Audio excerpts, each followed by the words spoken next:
All right, clean slate protocol. This is what it looks like before. Little Toyota engine in here, all dusty and stuff because there's no hood. Let's see what we can change about this. Welcome back to my crazy life. I have a plan. That's why you haven't seen a video in a while. Here's where we're starting. This is my rough plan right here. I did some Kyle exploring, if you want to call it, and I figured out my exact plan, what I need to do, my overall goals. I looked at my life as a whole and I figured out what I have to do in this moment in time right now. So I've been working down here on the bottom of my pyramid, and I built a pyramid because I feel like the way I've structured everything, it has to happen like this. I have to make a good base, I have to move up the pyramid, put the next layer on, and then we can finally get the formula cart over here. And on the bottom of the list down here, we have organize. Not only does that mean organize the garage, it means organizing the other garage and the house and my lifestyle as a whole. I feel like my organizational skills have not been the best. My pre-planning skills have not been the best. So I've spent a lot of time cleaning, organizing, getting rid of junk, utilizing the space that we have efficiently as possible. The next thing, I have to finish the current projects that we already have going, which includes the SN95 Mark V Super Trailer. I have an exhaust that's coming in to be built. I have Gina's car that needs some work on it before I can even get into a bunch of other things. Finishing current projects is down on the bottom of the list here to build our base, and then getting rid of a bunch of junk. I've been hoarding Gen 4 LS parts for no particular reason. I've got basically 2 forged bottom ends, and I have a bunch of stock bottom end stuff, old stuff that I don't really need anymore. So I can take a lot of that stuff, I can put it in bins, I can put it in the other garage and store it. It just doesn't need to be in here, so that'll allow us to open up the space even further. Now, once we got our organization figured out, we're gonna move up the ladder, and the next thing on the list, revamp the garage. As you can tell, red walls in here, which I thought were gonna be cool, not the greatest choice. I have 14 lights in the ceiling, and to be frank, it's just not enough. So if we put the walls back white, we're gonna get some reflection off the walls. It's gonna make for better lighting in the garage, better videos, and I'm going to try and declutter a whole area so that the background is white too, so we'll get the best quality videos that we can, and I won't feel like I'm super cramped in here. Make plans. I generally avoid this step. Making plans is so crucial to being efficient with my time. I haven't done that. I haven't ever made a script. I never come up with ideas for videos. I just kind of start doing them. And I think I understand that. I'm working on that. I know it's a problem, and I'm going to try and grow on that. As well in this one is grow Black Sheep Industries True North Turbo. So that's another big piece of my pyramid here that I didn't include, but it definitely is there. And then once we finally have all this stuff done, bringing the formula card over, we're going to build some sort of chassis table for it. We're going to do that thing the way I intended to build it in the first place. I know that was a little bit of a ramble session, and this was step one to furthering our goals. So we did end up getting rid of the Hellcat. This is a 2022 2500 diesel Cummins. This will be good for towing our trailer so we can still do race events. We need it, we're gonna use it for like dump runs, we're gonna use it for materials. It's gonna be a lot better than owning the Hellcat. The Hellcat was fun, it just didn't fill the void in my heart that I thought it was going to after getting rid of the first Hellcat, so it doesn't even make sense to get it. So along with getting rid of the Hellcat, we also got rid of that Genesis that we were gonna use for a drift car project because we had to park it behind the garage. There was nowhere else to park it. That was annoying, got rid of that one. I'm just doing fuel filters and air filters on this thing right now. It is used 60,000 kilometers, but I'm not much of a truck guy, but I must say I love this truck.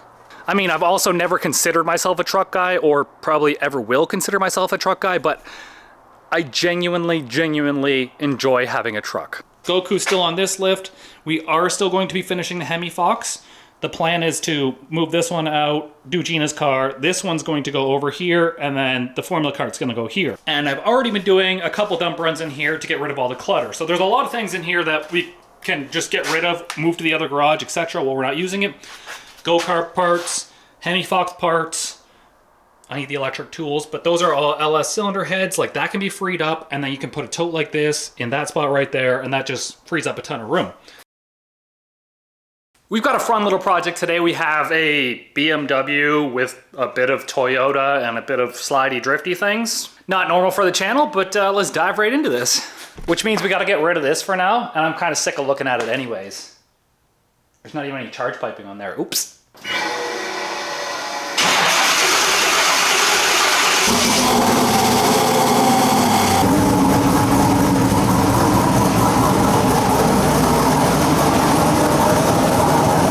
Like I said, some BMW with some Toyota and some slidey things.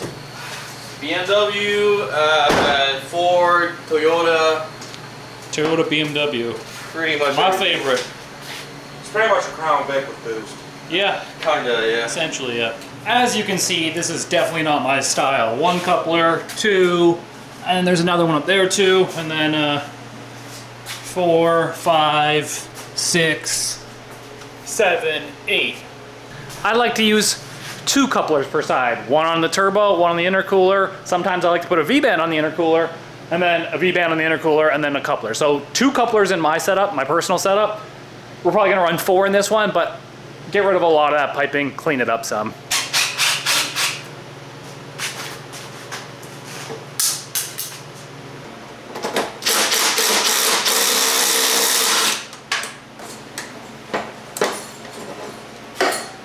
What we're going to do first is we're going to go to the turbo here.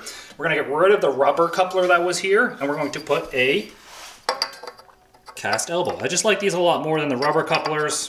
Gets rid of one coupler, and then you use a straight coupler instead of a 90. The problem with using a 90 coupler, like we're going to have to use one here, is that pressure wants to push this way or that way, and it wants to like blow it off of the pipe that it's connected to on the opposite side. So this one's going to want to blow off this way a lot more than a straight coupler would.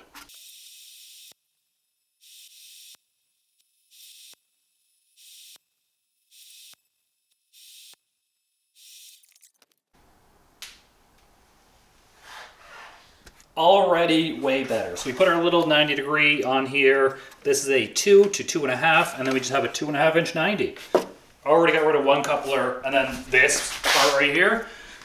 Look at that, 90 into a 90. All right, this is what our first piece of pipe looks like. I might be a doofus right here because this might not fit. I might be prematurely showing you, but I trust my fab skills. And this section right here is actually going to replace this whole section right there.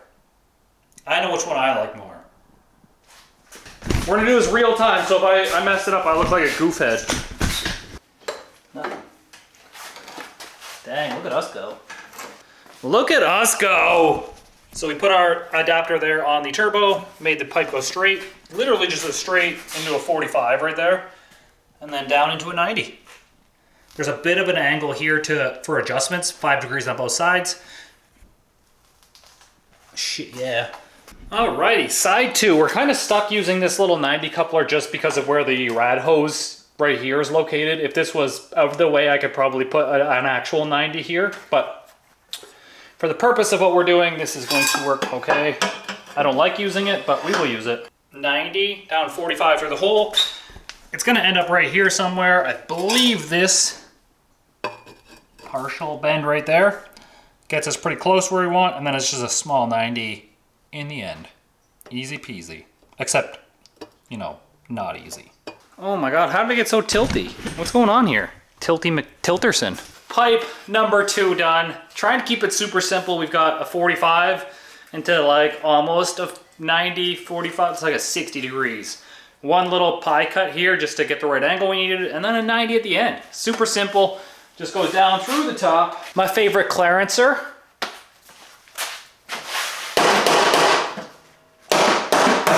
There you have it.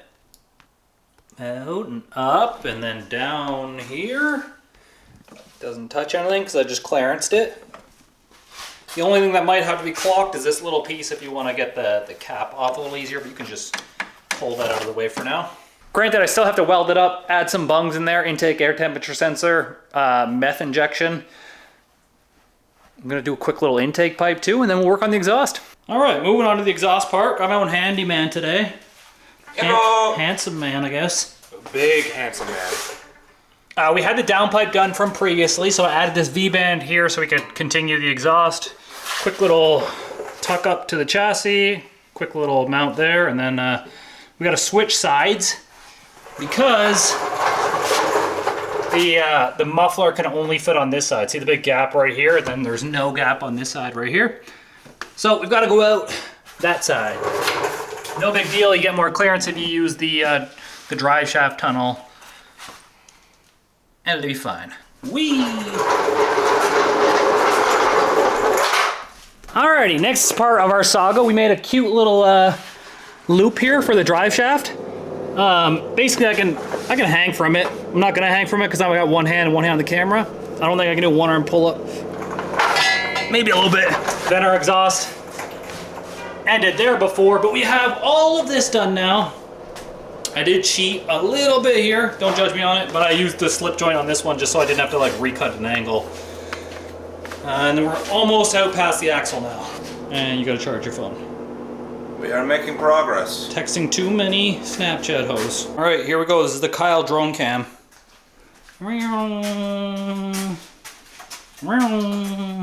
Straight out the back, no muffler. There's a turbo muffler though, that counts. It's only tack welded in place, but I feel like we can't really, you know, leave today without trying to start it at least. And then we'll figure out what it sounds like.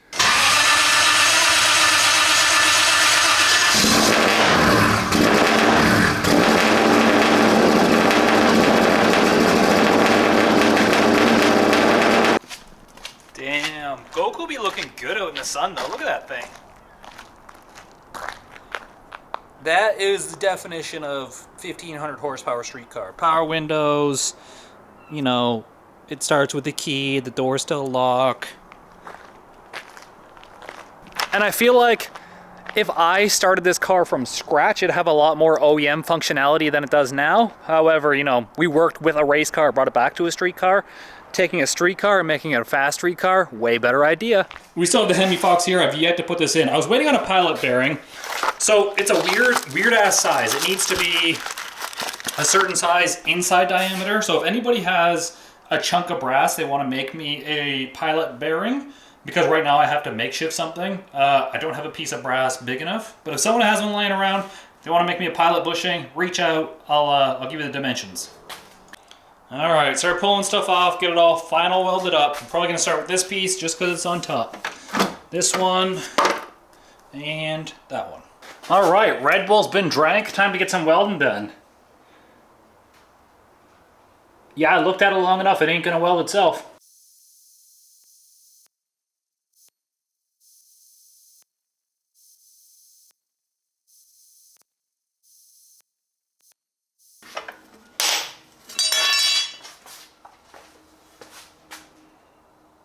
Not too bad, except for one spot I dipped the tungsten so you can see a little black mark there. But if you just take some brake clean or acetone or something, it'll come out of that. And nope, we still didn't buy a bead roller. We have bead roll and pliers still, 909 channel locks. These are almost becoming the same price as a bead roller on Amazon, so it's not even worth buying them anymore. But if you have a set and you need a bead roll, 909 channel locks, see a little dicky do on the inside there? The male part goes in the female part. Put that on the inside. Squeeze. Oh, all my knuckles cracked. And start walking that around the pipe.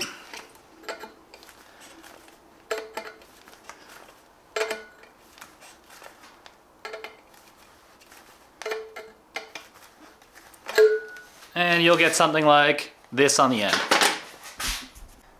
Intake piece is done. Down on this pipe now, which is next, we have to add an intake air temp sensor, which gonna go like right, boop, right there. And then we also need to add water meth, which you want it further away from the throttle body as you can get it. So I'm gonna put the water meth bung right there. That gives you a little bit of time for it to atomize through here. It is going to affect your intake air temperature sensor reading a little bit, but that's whatever. And you're just gonna have to route it this way somewhere. Oh my God, look, Kyle has bungs. Oh, he doesn't have a 1/2 inch MPT bung though, which might be the sensor size. Oh, I don't have a 3/8, I have 1/2 inch. Might have to make one. All right, this is how I'll go about making a bung if I don't have one. This is a piece of 3-inch pipe. This is also a piece of 3-inch pipe. So we're just gonna hole saw out.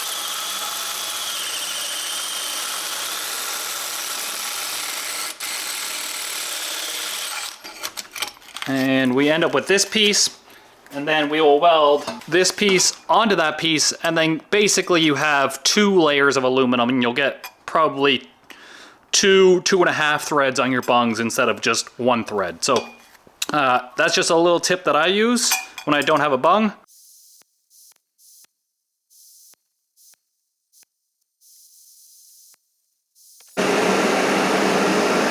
Easy cakes.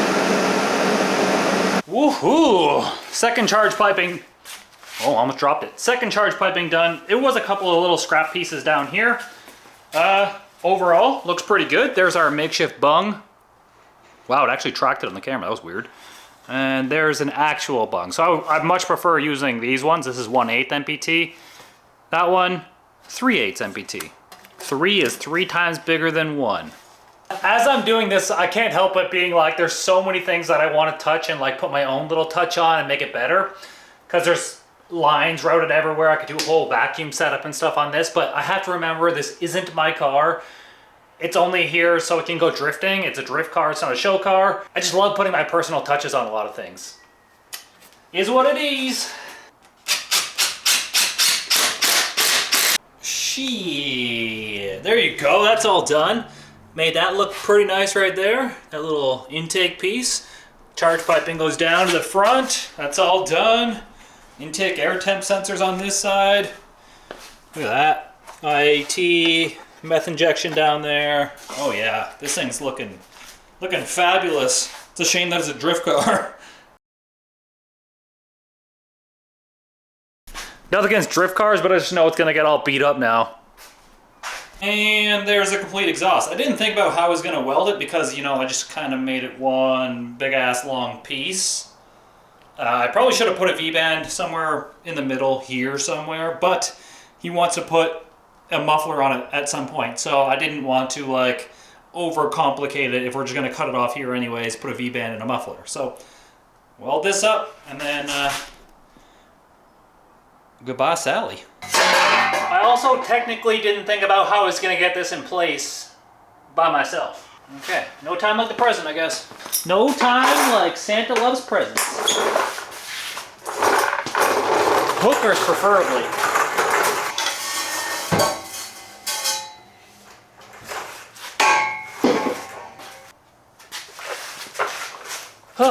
What a struggle bus. All right, let's see if this thing will get out of here now. I'm gonna put it near the back. Let's see what it sounds like when it fires up. It's probably really loud and obnoxious.